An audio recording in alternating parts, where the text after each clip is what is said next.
La revue de presse internationale à présent sur France 24, des journaux lus pour nous par Vanessa Vesnich. Natacha Vesnich, pardon, désolé. Et on commence cette revue de presse internationale par cette histoire dont on parle beaucoup aux États-Unis, le coming out d'un joueur de la NBA. Oui, il s'appelle Jason Collins. Il vient de faire son coming out dans le magazine américain sans doute le plus lu aux États-Unis, Sport Illustrated. L'athlète gay titre le magazine américain en une. Et il faut savoir, Vincent, que l'homosexualité est très tabou aux États-Unis dans le domaine du sport, qui plus est dans les sports rois, ce qu'on appelle comme ça le basketball, le hockey, le baseball et le football américain. Donc ce coming out signifie beaucoup. C'est d'ailleurs la première fois qu'un athlète de haut niveau en activité dans un sport d'équipe majeur aux États-Unis déclare qu'il est gay. D'autres l'ont fait, mais il partait à la retraite et disait j'arrête, et d'ailleurs je suis gay. Là, Jason Collins dit je suis un pivot de NBA de 34 ans, je suis noir et je suis gay. C'est l'une des citations reprises dans Sport Illustrated et dans beaucoup d'autres journaux américains d'ailleurs, comme le New York Times.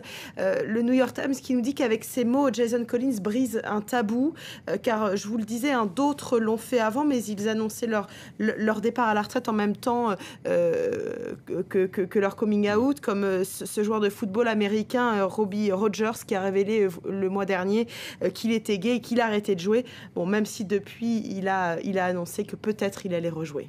Donc vraiment, effectivement, l'homosexualité, sujet tabou dans le sport. Et le site Slate, justement, s'intéresse aux arguments de ceux qui s'opposent à l'homosexualité parmi les sportifs homosexuels. Oui, et notamment l'argument, ils vont diviser l'équipe. Pour le site d'info, c'est le même argument stupide que certains utilisent pour l'armée. Utiliser le don't ask, don't tell, qui obligeait les militaires à cacher leur homosexualité sous peine de renvoi, avec des arguments comme cela. Selon eux, en fait, ça allait affaiblir la cohésion de groupe et certains auraient peur d'aller prendre une douche, etc. Pour Slate, c'est bien sûr grossier. Et si l'armée a abrogé cette loi Don't Ask, Don't Tell, le monde sportif doit lui aussi le faire pour que ce ne soit plus un tabou. On s'intéresse maintenant à l'actualité qui fait la une aux Pays-Bas. Aujourd'hui, le pays va avoir un nouveau roi. Oui, la reine Béatrix abdique. C'est donc son fils aîné, Willem-Alexander, qui devient donc le nouveau souverain. Il est en une du quotidien néerlandais, évidemment, de Télégraphe, avec sa mère et son épouse. On le découvre actuellement à l'écran. Ce titre, loyal à la patrie, le quotidien qui nous dit qu'il ne devrait pas y avoir de grands bouleversements dans la famille royale. Le Wall Street Journal, lui, s'intéresse à cette occasion à l'argent que les monarchies européennes reçoivent chaque année de l'État. Et celle des Pays-Bas arrive en deuxième position, après la Norvège et avant le Royaume-Uni. L'État néerlandais lui donne chaque année 39,9 millions d'euros, ce qui est beaucoup. Par contre, si le débat de la baisse des dépenses des familles royales n'a pas trop lieu dans les pays scandinaves, le Wall Street Journal nous explique que le débat a bien lieu dans des pays en crise comme l'Espagne, où vraiment la population souhaite voir le niveau de vie baisser des monarchies.